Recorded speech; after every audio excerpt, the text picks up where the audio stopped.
lagi, sebelum kita melakukan aktivitas kita pada hari ini, marilah mendengar sedikit kebenaran firman Tuhan.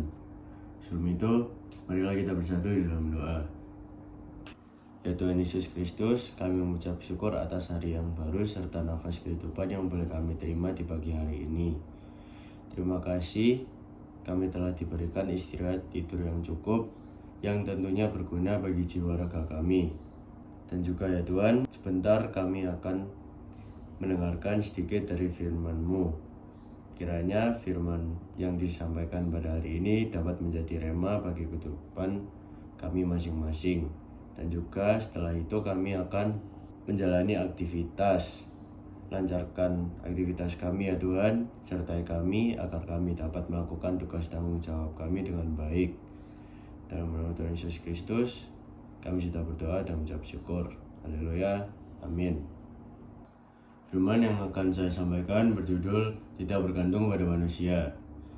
Ayat yang akan saya bacakan ada di Kisah Para Rasul pasal ke-9 ayat ke-32 sampai ke-43. Petrus menyembuhkan Eneas dan membangkitkan Dorkas. Pada waktu itu, Petrus berjalan keliling, mengadakan kunjungan kemana-mana. Dalam perjalanan itu, ia singgah juga kepada orang-orang kudus yang di Lida. Di situ didapatinya seorang bernama Eneas, yang telah 8 tahun terbaring di tempat tidur karena lumpuh. Kata Petrus kepadanya, "Eneas, Yesus Kristus menyembuhkan engkau. Bangunlah dan bereskanlah tempat tidurmu." Seketika itu, bangunlah orang itu. Semua penduduk Lida dan Saron melihat dia. Lalu mereka berbalik kepada Tuhan. Di Yope ada seorang murid perempuan bernama Tabita, dalam bahasa Yunani Dorkas. Perempuan itu banyak sekali berbuat baik dan memberi sedekah. Tetapi pada waktu itu ia sakit lalu meninggal. Dan setelah dimandikan, mayatnya dibaringkan di ruang atas. Lida dekat dengan Yope.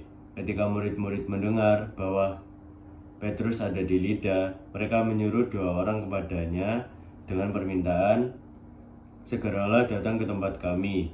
Maka berkemaslah Petrus dan berangkat bersama-sama dengan mereka.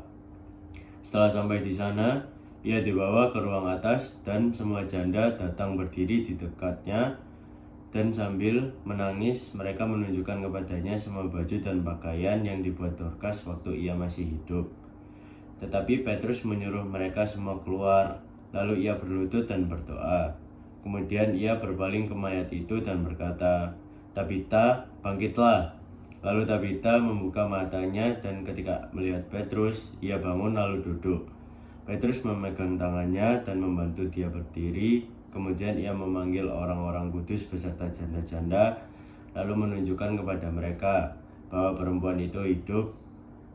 Peristiwa itu tersiar di seluruh Yope dan banyak orang menjadi percaya kepada Tuhan.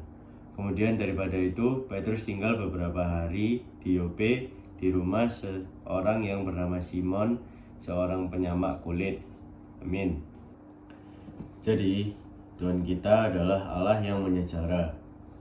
Allah menyejarah melalui banyak mukjizat. Bahkan saat ini pun mukjizat masih terjadi.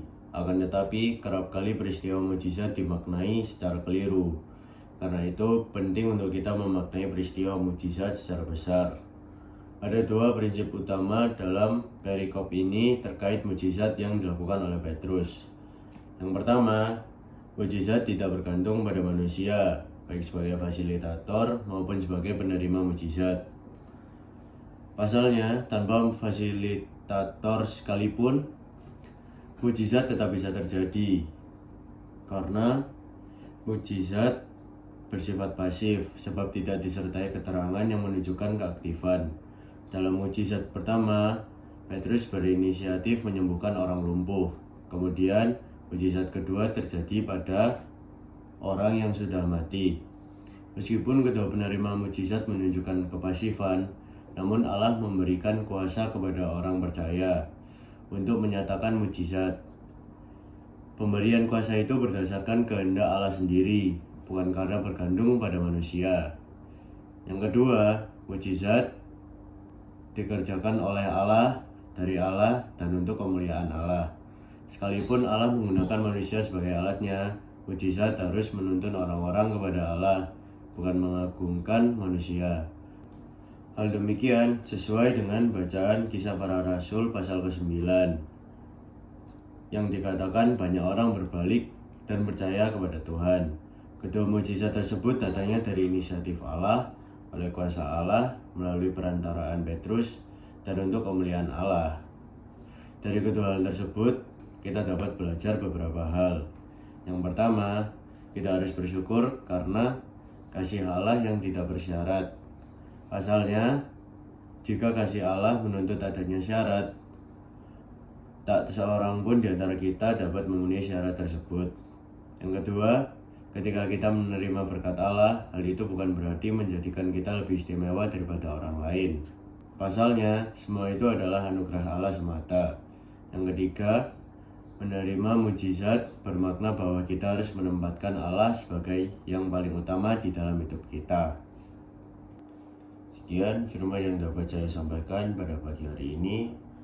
Kiranya dapat dipahami serta diterapkan dalam kehidupan sehari-hari. Sebelum menutup, mari kita bersatu dalam doa.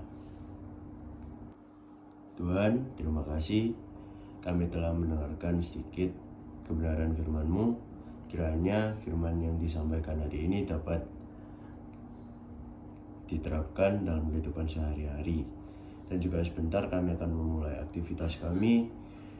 Berkati kami ya Tuhan, agar kami dapat melakukan tugas tanggung jawab kami dengan baik. Dan juga berkati hari ini, agar dapat berjalan dengan lancar dari awal, pertengahan hingga akhir. Dalam nama Tuhan Yesus Kristus kami sudah berdoa. Haleluya, amin.